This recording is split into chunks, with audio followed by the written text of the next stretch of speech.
Today we are looking at the perimeter and area of composite figures. As a quick review, perimeter is just the distance around the outside of a two-dimensional figure. It's really just a length. And when we're measuring lengths, we're really just using linear units like centimeters, meters, inches, feet, yards, etc. Area, on the other hand, is the amount of space inside of a two-dimensional object. So it's all the space inside. In this case, we're using square units as our units. So we could have centimeters squared, we could have square meters, we could talk about inches squared or feet squared, yards squared, etc. Composite figures are ones that are made up of a combination of other shapes. If we think of the word composite, composite wood is wood that's been all kind of combined together, different types of wood, and glued together, and it makes a nice sturdy kind of wood. We're composing. If we're putting music together, we're composing it, and we're taking bits of this and that and creating a new masterpiece. So composite just means putting things together. Our first example here, we're going to calculate the perimeter and area of the following figures. So what I've tried to draw here is actually a semicircle. Unfortunately, I don't know how to use the drawing tools on here very well. In fact, not at all. So I'm just drawing by hand. And what I'm showing you here is the distance across through the center of the circle is equal to 12 centimeters. So that's what we call the diameter in our circle. The diameter is 12. That means the radius is half the length. The radius would equal 6 in this case. So just some key ideas with circles that you should know already from past years. So the radius is 6. That's the number 6 centimeters. If I want the perimeter, I want the distance around the outside of my object. So the distance around the outside would include this 12 centimeters, and it would include half of the perimeter of an entire circle. So if I calculate perimeter, the perimeter has to be the 12, plus we have the arc, which I said the arc is really our circumference, but only half of it.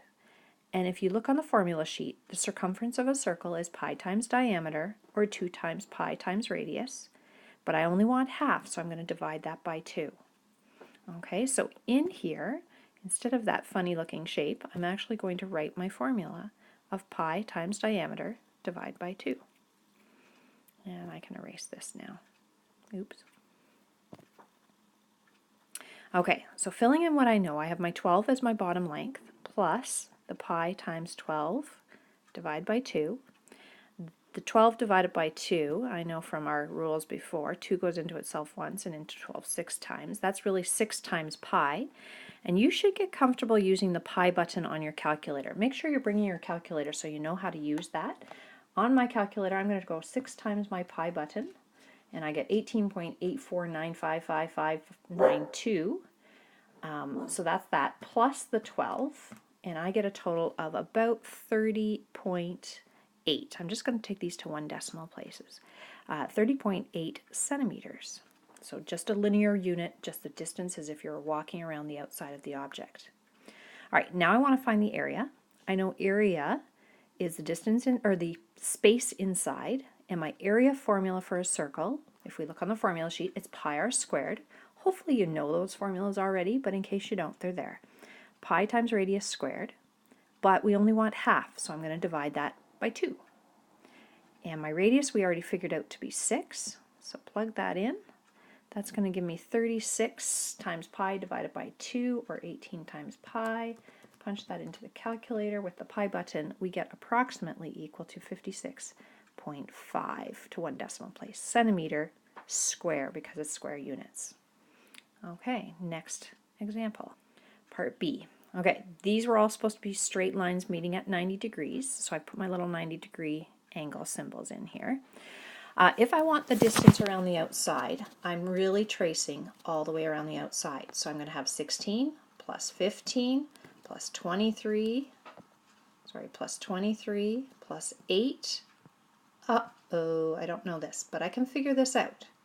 Because really, this length is going to be equal to the whole length across, which is 23, but take away this piece that I just drew in, which is the same as the 16. So that side should be 23, take away 16. I'm just going to try and erase that little mess that I made in there. 23 take away 16, and 23 take away 16 should be 7 feet for that length.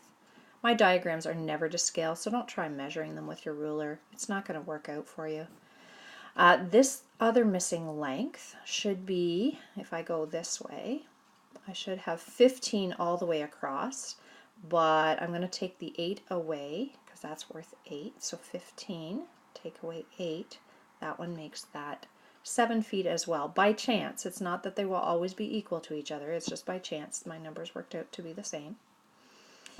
Alright, so my perimeter is my length around the outside. So I'm going to start again in this bottom corner and I'm going to work my way around. I've got 16 plus 15 plus 23 plus 8 plus 7 plus 7.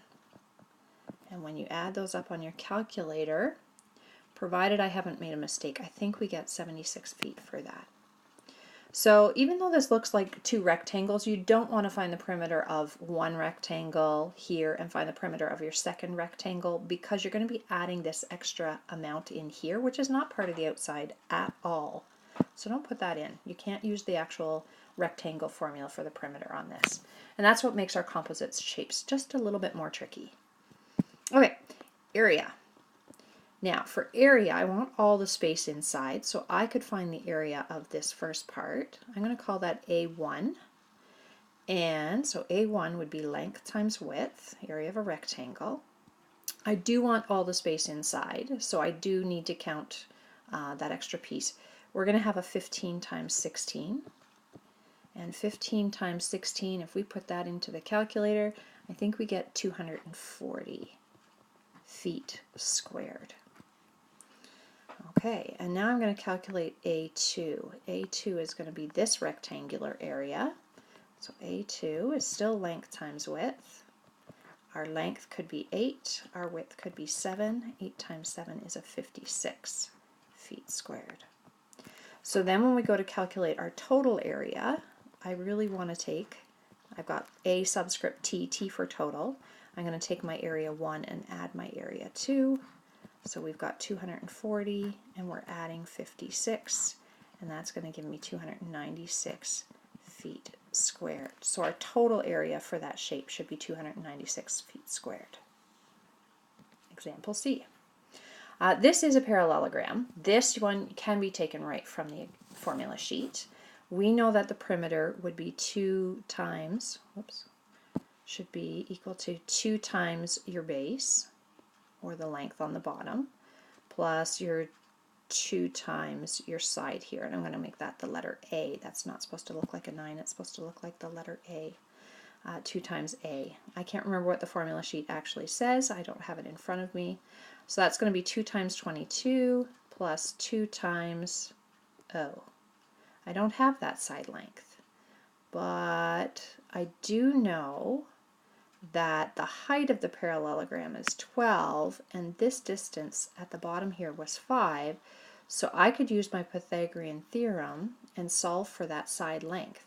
Now that really is the hypotenuse. I know I'm using the letter A just because that's what I decided to label that side as, but it is the hypotenuse, so it needs to be on its side by itself, on the equal sign, one side of the equal sign all by itself, and that's going to equal my 2 shorter sides squared and added together, which should give me 25 plus 144 equals 169, and then to get A I'm going to square root that and we get 13.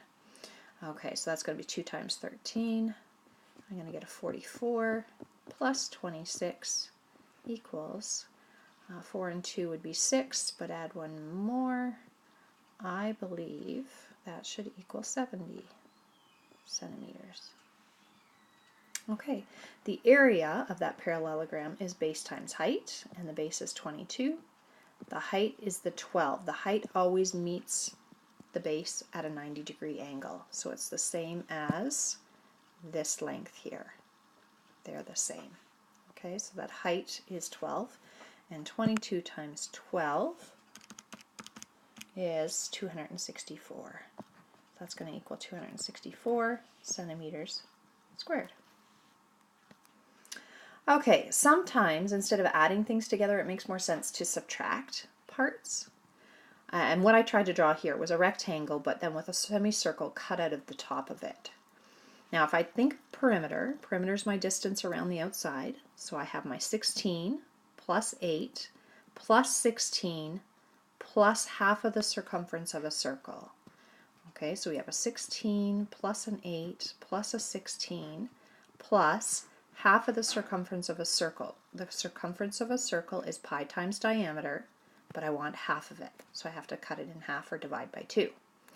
Now looking at my diagram, at the bottom I have 8. That makes the diameter of my semicircle also 8.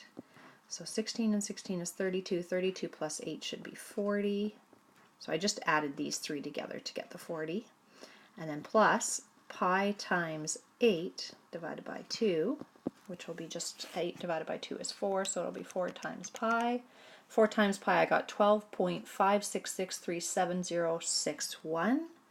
So 40 plus approximately 12.6. That's going to equal approximately 52.6 meters. Okay, so that's our perimeter. Now the area, for this area, I would probably find the area of the entire rectangle and then subtract out the area of the circle, the semicircle at the top.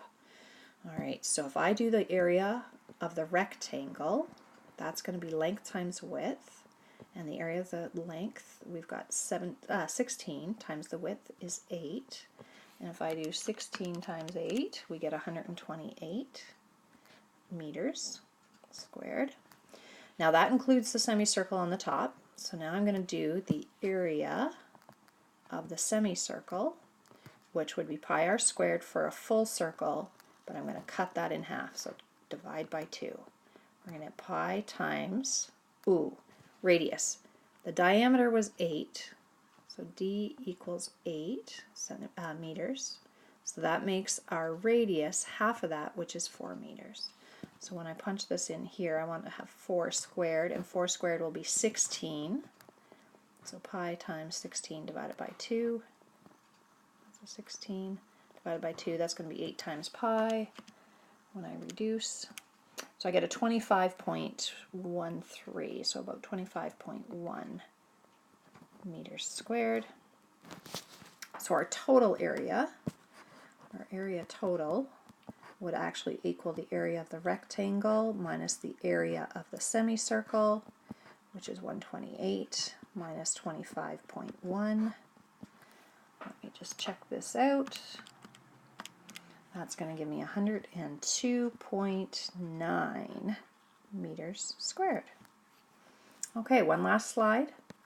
Calculate the shaded area, and I actually forgot to shade. This is my shaded area. So this is a rectangle with a diamond kind of cut out of it, and I have sections marked here. So this had a single tick mark and a single tick mark. The 8 is the entire side length here. And on this side I've got 12 centimeters going all the way across, but I'm cutting this 2 tick marks and 2 tick marks. So that means I'm cutting these in half. So this would be 6 centimeters, and up here this one part would be 4 centimeters. So I think an easy way to calculate this is I could get the area of a triangle, and each one of those is going to be a 4 by 6. So I could just times one triangle's area by 4 to get the total shaded area. So the area of a single triangle is base times height divided by 2. Base times height divided by 2.